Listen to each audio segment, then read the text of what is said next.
Hello and welcome to Midnight Scribe's Creative Vibes, where we speak to the best of the bronies and discover what makes them tick. It's a sunny Sunday outside the Creative Vibes studio, a very rare occurrence I might tell you.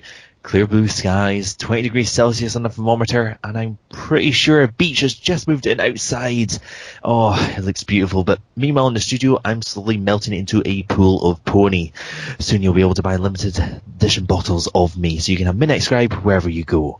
But while I work in the copyright for this obviously excellent product, we have a great guest to interview. Now, she is an artist from England with a name that I did seriously think was an Italian pasta dish before I was corrected by the producer. But with me today is Dracini. Dracini, how are you doing today?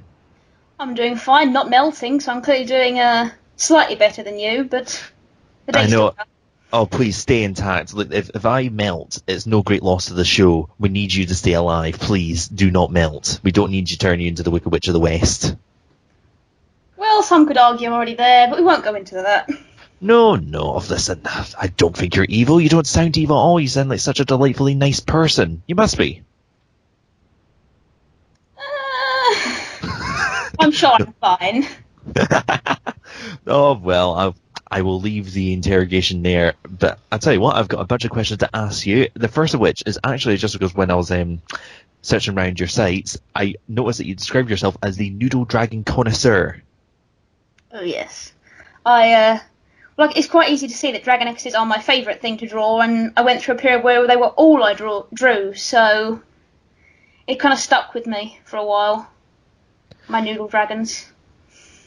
Yeah, just out of curiosity, just because, once again, I'm not the greatest art expert in the world, and perhaps some of the people watching aren't as well. What is a noodle dragon? Usually, well, it was used to describe Dragonecus at first, because they're just really long, noodly shaped dragons. But it just kind of has evolved into anything that looks remotely like a snake. Snake with legs. Tiny, tiny legs. Oh, that sounds really adorable, the way you described that. That sounds fantastic. Although, I haven't said that, noodle dragon connoisseur, it does sound like, you know when you go into a restaurant and you see the restaurant critics coming in, to try out the food, I have the feeling that that's probably what's on the badge, the job description, like they'll have Mr. Davies, noodle dragon connoisseur. Oh yeah, I'd like a badge like that, that'd be quite... I'd appreciate that, actually, yes. I don't think I'm quite there yet, but you never know. Oh, well, exactly. I mean, if you're going to come up with a job title for yourself, that's the sort of thing you should be going for. You know what I mean? I hate when people, they're going, all right, well, I've got this job and the manager hasn't given me a proper job title. I've got to come up with one, and they just go for like manager or assistant. You know what I mean? Noodle Dragon Connoisseur. That's someone I want to meet and have a drink with and say, how are you doing? But I tell you what, I've got a few questions I was wanting to ask you. The first thing is that I've noticed when in the art that you do, that you seem to have some pretty interesting prompts for doing pony art. Like, for example, you made a pony called Lavender, which was based off an incense that you had in your room. Mm-hmm. So how do you do? Like, how do you that's a pretty interesting prompt for a pony, for example. Like, how does it? Like, how do you actually come up with a piece? Then is it just like, do you spot random things and they happen to inspire you? Like, how does it normally come about? Well, with the kind of lavender and yanglang, or however, yalang, I can't pronounce it. It was more the fact that I have it on in my room every day, so it's constantly something I smell, so it's kind of become a comfort thing. So I wanted to put it into a character so that I can then use that and kind of... I don't know, it's one thing to have a smell in your room that you like or whatever, but being able to use it and things, I feel like I'm sharing it with people even though they can't smell it too. Oh yeah, so it's a way of spreading the kind of the feel of the candle without actually having to have the smell there. So it's kind of a way of encapsulating it. It's an interesting way of doing it, actually. But I mean, obviously, like, I'm always incredibly envious of artists and how they come up with their pieces, and in terms of, like, some people, they're inspired by things they watch, things they do. Being inspired by things around you and trying to encapsulate that in pictures, I really find it interesting. I'm always envious of artists and how they come up with things. And I've noticed, like, in terms of other art you've done, like on your Tumblr, I've noticed that you've done some you do doodles in your Tumblr, and one in particular that really caught my eye was that you did a robotic pony called Ash. Oh yes, that's more of a ponification of a character I've had for quite a few years. But it was more turning into a pony was the problem more than having her as a robot, because ponies themselves are quite fixed in how they work, so trying to, like, take their body shape and like, okay, so I need to make this robot. How do I make the legs work? Oh, yeah, and trying to figure out all the angles. Oh, sorry, you go on. I don't really know what to say. With Ash, she's more of a feeling to her. So where she's a robot, you get a cold feeling because obviously robotic, she's not alive, so you have to try and sell that with the eyes and the light that comes from her instead, and things. Well, you mentioned there that Ash came originally. That was an earlier creation. Like, how did Ash originally come about? Playing too many video games with robots in them. And that's not a bad thing. You can't play too many video games. That is not possible. It depends on the sleep period between the video games. How bad are we talking? I don't know. I've stayed up three straight days before. Actually, I think you might have actually outclassed me. Is that possible? I'm going to have a word with my producer and a few other people to see whether I might have actually been outclassed. Because I'm a big... listen, alright, my house guest has just told me I've been outclassed by you. I think I might have to actually pass you my gaming mantle if that's the level you've gotten to. You have to teach me now. I will bow before you, senpai. I bow before you. But what sort of games then have you been playing?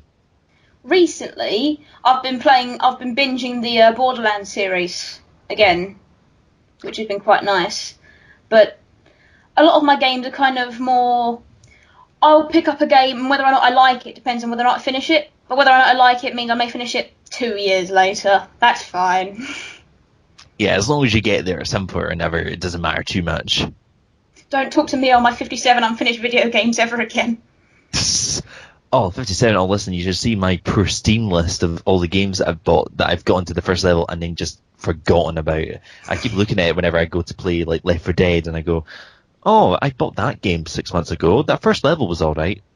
And then I forget about it again for another 6 months. It's just ridiculous. Steam I play a sales. lot on Xbox that I've then transferred over to my Steam, so I've played through them once, and then I go to play them again, it's like, I could. Yeah, it's just getting that, that kick up the backside to actually go on with it. I know how hard it can be, certainly if you're playing by yourself and not with friends, because when you're doing a game, like a multiplayer game, it's a bit easier to kind of get into, you know what I mean? Because you're probably either playing with friends or you're playing against them, which is sometimes the more fun part. See, I have the advantage that I always have someone to play with, so... Oh, you see, you've got more friends than I do. That's what's happened there. I just have one friend. I have my fiancé. Aww. Is he a good gamer? She is, yes. Alrighty. Well, if we look at that, at least there'll be some great gaming battles then when you get together and you have your marriage and whatnot. You'll be able to settle any disputes with a game on Borderlands. That'd be a very good way of doing it. Borderlands. What's that? I'll kick anyone's ass on Borderlands. I'll kick your ass. I'll kick my ass. And listen, you don't need to do much to kick my butt in Borderlands. It doesn't take much to beat me in most games. I'm pathetically bad half the time. But I noticed in terms of games you played as well, actually, I noticed on your Tumblr, you're involved in a game which I hadn't heard of beforehand called Flight Rising. That's more of a online browser game than an actual video game. It's like yeah. I don't know if you ever got into pet sites when they were about, but it's kind of like one of those. All right, I must admit, I never got too much into them or the sort of the online browser games. I remember playing a few when I was a teenager, but I never quite got there. I was always a bit of a console snob, I've got to be honest. Well, I'm more into them when I was still still low in school, so it was like all my friends were doing it, and then I've slowly stuck with it because I like the art aspect of them and things, and I've kind of been sucked in forever. My second home. Oh, listen, as good a reason as any to get involved into it. But I tell you what, going back to the art very briefly, I say briefly, is that I noticed recently you've introduced sort of quick sketch commissions to your work, and just out of curiosity, how easy is it now to draw a quick sketch of a pony? How easy do you find it? Well, it's dependent on the design of the pony. Some can take me under a minute, and some can take me 20 minutes. I recently did 2 that took me under 5 minutes each, and I had one of 2 ponies in one that took me 2 hours. Because it was very difficult. All right, ooh. You see, like I said, I'm always jealous of artists and their ability to do it. So the fact that you can sketch that fast and you can come up with a finished product. For me, I always find, I'm always insanely jealous of artists that can do that, because the only thing I can draw, and I've always maintained this, are stick figures. Is the only thing I can draw. I don't even mean stick figures. I mean figures of sticks. Like, I will draw sticks. Like, if you ever want a stick, I can draw you one. It will be the best stick you ever see, but it's all I can do. I don't know. Being able to draw sticks is a talent in itself. I think I can't draw a straight line, so. Yeah, I'm not sure where the market is for sticks. I mean, I'll have to actually check. There might be some sort of branch of the MLP community that I've missed. The woodland creature pony section that I've missed. To be fair, you could draw a good timber wolf. That's nothing but sticks. And I didn't think of that.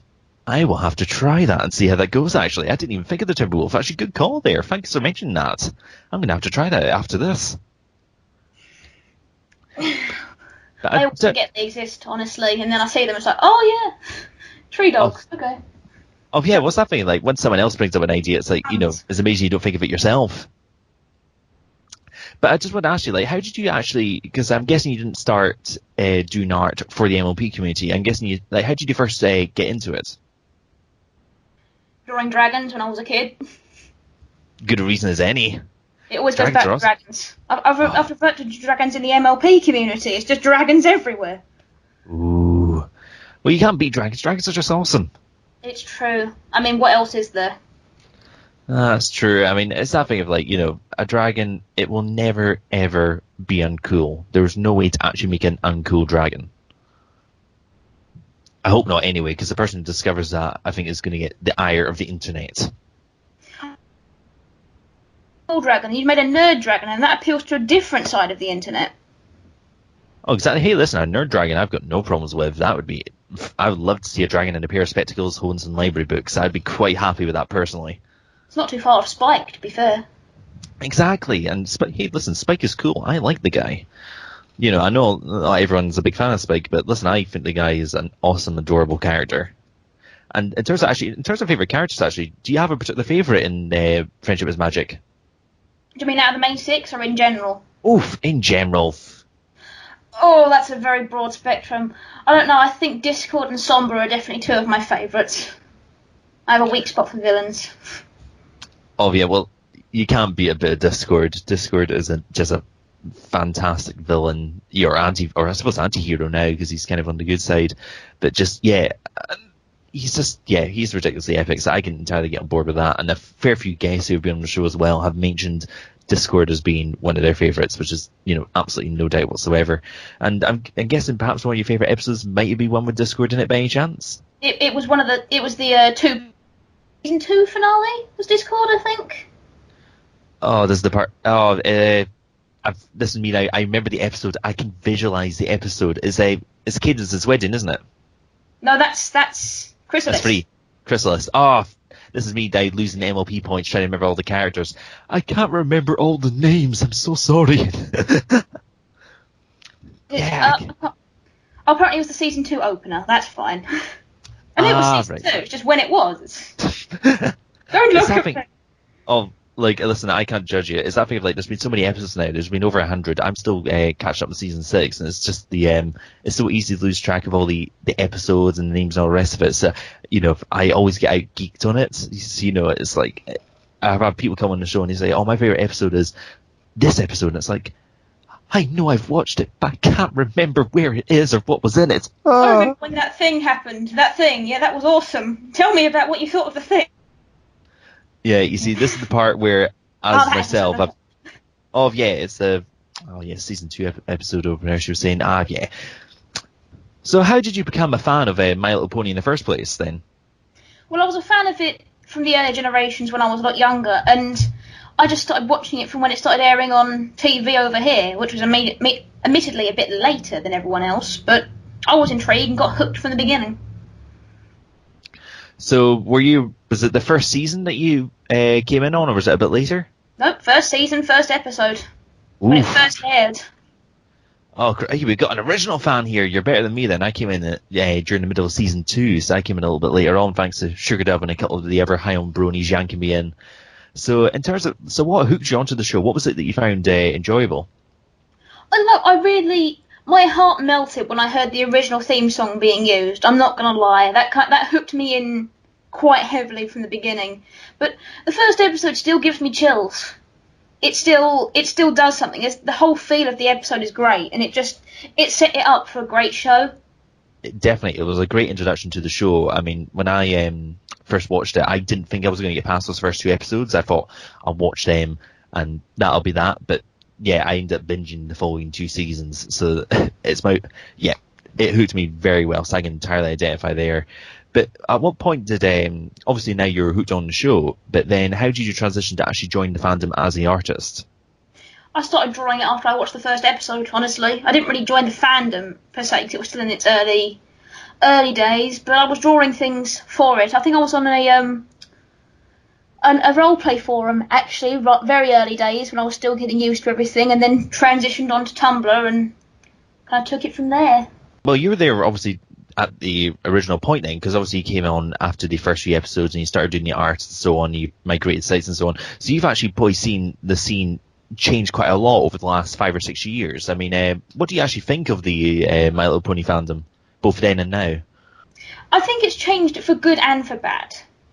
There's a lot of points where obviously it's gotten bigger. The original message of what people were trying to convey has kind of been lost a bit, but we've also gained a tight-knit community because everyone knew everyone because it was such a small group. But as it started to grow, you started to, I don't know, you didn't get to lose friends, but you started to be harder to keep track of everyone. Yeah, because you end up socializing more and more people in the fandom, and it's just like you can't keep track of everyone because suddenly your Skype contacts or your Tumblr follows are so many people you can't physically keep in contact with every single one all the time. Mm. Oh, definitely, I can totally identify with that. I mean, even in terms of doing creative vibes, because I've met so many great people as a result of the show, and like brilliant people, but I haven't been able to message all of them as much as I would like to. And I always feel a little bit guilty. I feel like I should actually, send a message and say, hey, how have you been? What's been happening the last few months? Just because I've met so many great people in the fandom. Now, I've no doubt you have as well. Are there any particular people that you would actually recommend or you look up to? Perhaps people who haven't been noticed as much as others, or even the big names that you happen to really enjoy? Oh, there's a very long list. I think I've made a very, very good friend. I've made a few very good friends from the fandom, but I think one of my favourite ones is Rose X Knight. Probably find her on Tumblr, on DA and things. She runs quite a few arse blogs over Tumblr and things, but she didn't settle me into the community, but I suddenly felt a lot more at home. I suddenly had a grounding friend, And her storytelling and her art really pulled me in back then. God, it's years ago now. Scary to think it's been years. Doesn't feel like it. I know, it's a little bit worrying that it's, like I came a little bit later, but it still feels odd that it's been 4 or 5 years, and it's like, it doesn't feel like it's been that long, but I suppose, with everything else that goes on, in life, whatever else, work, school, all the rest of it, there's that moment you realise, oh, help, that show started in 2010, this is 2016, or 2017 actually, since this will be coming in 2017. That didn't happen. Greeting from the past. I know, this is the thing about recording episodes 6 months before they air. It's such a pain sometimes, but hey, there you go, that's what happens. But I'll tell you what, I want to ask you a bit more about your art, and that's because I notice a lot of your art is done, or to me anyway, and I'm a arty pleb, so don't trust me when I say this, but a lot of your art seems to be done sort of traditionally as opposed to being digital. Nope, all my art's digital.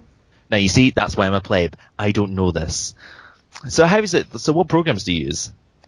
Well, I mostly work in Paint Tool Sci, and I use the pencil brush for a lot of my sketches, which is maybe where you're seeing or thinking it's traditional from. But I don't know, that's kind of the effect I was going for. So if you're thinking that, then I'm clearly doing it right. Oh, definitely. Listen, you had me fooled, because I was looking at the art and I was thinking, like, there was a part of me going, I feel like there's something digital here, but it looks quite real. Like, it's that thing of like, I've seen people do amazing art with, just with pencils, with like traditional line art. So to see the effect done so well digitally and to make it seem, like a sort of traditional pencil drawing, it's clear you are doing it right, and you had me fooled.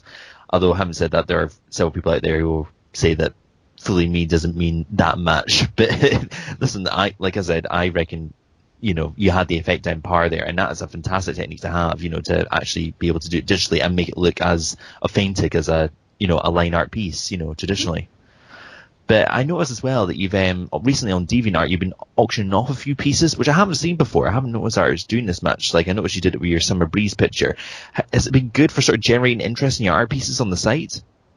Well, it's more the character itself than the actual art piece, since people who maybe can't design their own characters or have an idea for a character in mind and can't put the design into reality often buy other people's designs. So it's a stress reliever for me. It's designing things and then selling them. But I don't know, selling them's always nice. I'm never sad for the extra income, Oh yeah, listen, you can't complain about a few extra pounds here and there. Nothing wrong with that at all. But it's interesting then, artists. I mean, obviously, artists do design OCs for other people. Is that thing though? It's like I'm so used to people whenever they're talking about making an OC, talking about like pony generator and that sort of thing, that it's kind of I've almost kind of blinded myself to thinking that's the only way it can be done. I've never thought of, well, of course, yeah, you can commission an artist to make the piece. As long as you get an idea and whatnot, you can pass on to them. They can actually draw the art themselves. I mean, in terms of how many OCs have you actually drawn? Do you reckon? Oh, in the hundreds easily, in the thousands possibly. Are you building all of Ponyville? Oh yeah, that's me. I'm one of them making all the background ponies. That's why they're all so weird. Listen, I'm looking forward to seeing you on the credits for the next season of My Little Pony, just to see somewhere like, art designers, Dracini there. Just me, Dracini. Listen, nothing wrong with that at all. It'd be great to see you there, and obviously to see more pieces getting noticed there.